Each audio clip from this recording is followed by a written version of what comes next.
Benjamin Netanyahu, the Israeli Prime Minister, went and gave a blistering speech. Rashida Tlaib, she held up a placard reading, "War criminal." Now this Rashida Tlaib is a fraud.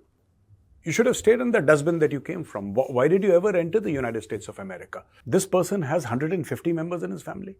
This is exactly the reason why Palestinians don't have good doctors and engineers. You have officially become Iran's useful idiots. Some of these protesters hold up signs proclaiming gays for Gaza. They might as well hold up signs saying chickens for KFC. I dare them. Forget about the USA. Go and protest in a Muslim country. Why don't you protest in Jordan or in Yemen? She is a poison spewing snake. Rashida Tlaib, go back to Gaza. That's where you belong.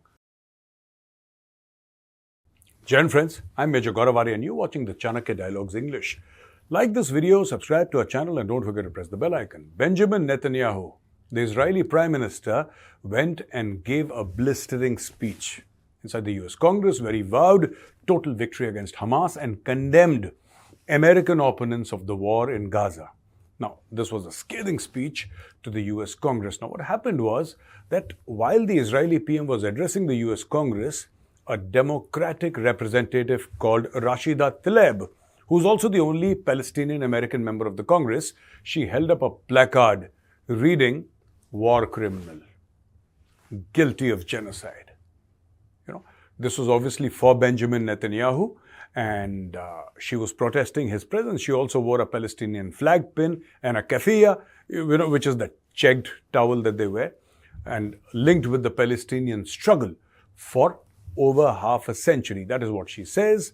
And after Netanyahu's address, she posted a picture on Twitter, now X, in which she's holding a placard reading "Guilty of genocide" with the caption, "I will never back down, speaking truth to power."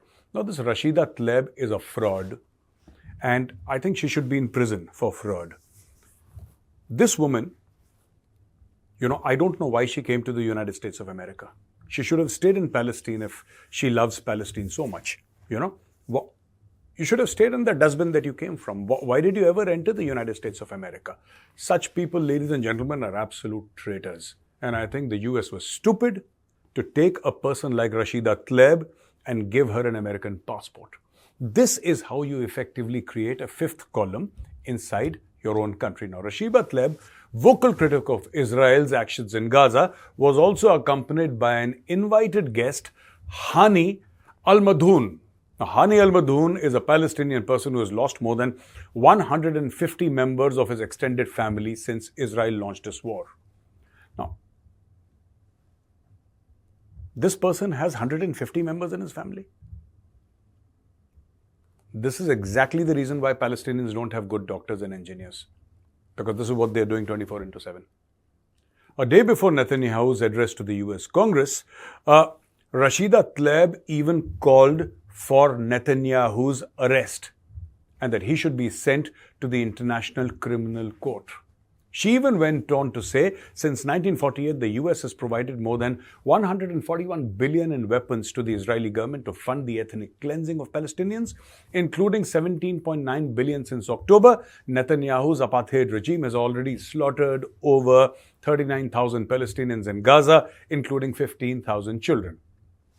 This woman named Rashida Tlaib, who wants peace and ceasefire in this ongoing Israel-Hamas war, is the same woman to have alleged links to the terrorist group Hamas in an article published in Canary Mission, a group dedicated to fighting anti-Semitism in the United States. On October 25th, this article states that Tlaib had extensive funds tied to the Hamas terror group.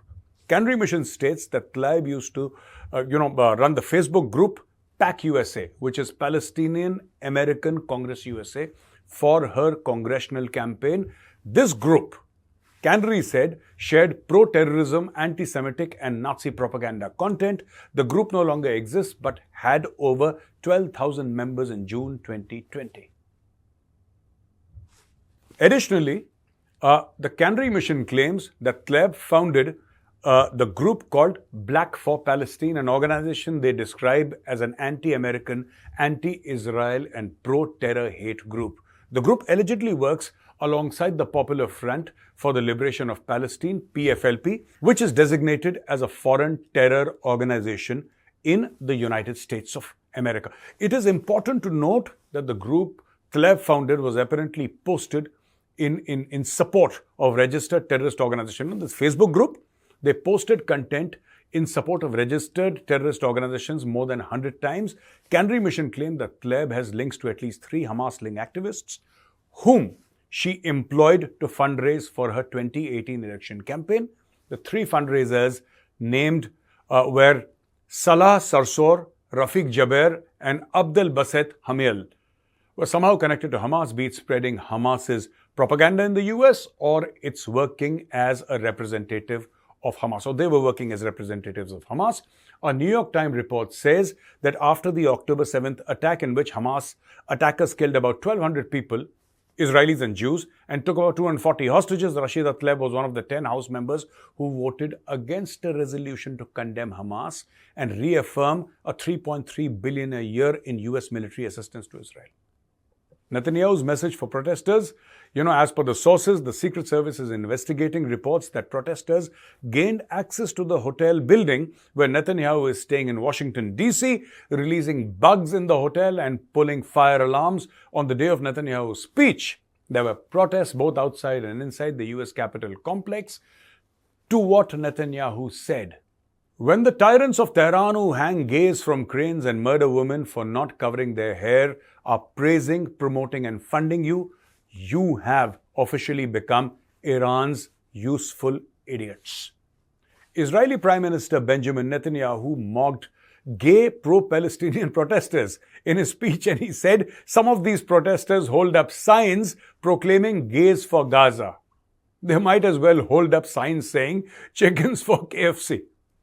After listening to Netanyahu's speech, I feel that he's not going to stop. Israel is not going to end the war till Hamas is completely wiped out or surrenders, until the last hostage is returned to Israel. Now, ladies and gentlemen, there are 2-3 things. This Rashida Tlaib, this lady Rashida Tlaib, she has been taking advantage of the freedoms given to her by the American Constitution. And this is what all these Palestinians do and all these radical Islamist organizations in the West do. All of them without exception. None of these people who say that they support Palestine, none of these radical Islamists dare protest in a Muslim country. I dare them. Forget about the USA. You're supporting Palestinians because they are Muslim. Obviously, there is no other reason why you would support Palestinians. Go and protest in a Muslim country. Why don't you protest in Jordan or in Yemen? Why don't you go and protest in Saudi Arabia or the UAE? You will not, because you'll be thrown into prison. This is exactly what Rashida Tlaib does, and this is what exactly the people, who support her in this whole Palestinian ecosystem do. Right? These are the fifth columnists, and let me tell you one thing very, very clearly, especially the Americans who are listening to this. When the time comes, and if America goes to war, right, with the Hamas or with any other country supporting Hamas, maybe even Iran, it is Rashida Tlaib and her ilk who will betray America from within. America, you have fifth columnists working inside. You have traitors whom you have foolishly chosen to give in the passport. The first thing Trump should do, right, is figure out where all these people are. Have an inquiry against them. Have public trials against these people. And Rashida Tlaib needs to go back to Gaza. That is where she belongs. She is a poison spewing snake, and she deserves to be in Gaza. She does not deserve to be in a country like the United States of America. It's a shame. It's a shame on the American system that they have allowed such a snake into their country. Thank you for watching this video, ladies and gentlemen. If you like this video, press the like button, subscribe to our channel. Don't forget to press the bell icon. And Rashida Tlaib, go back to Gaza. That's where you belong.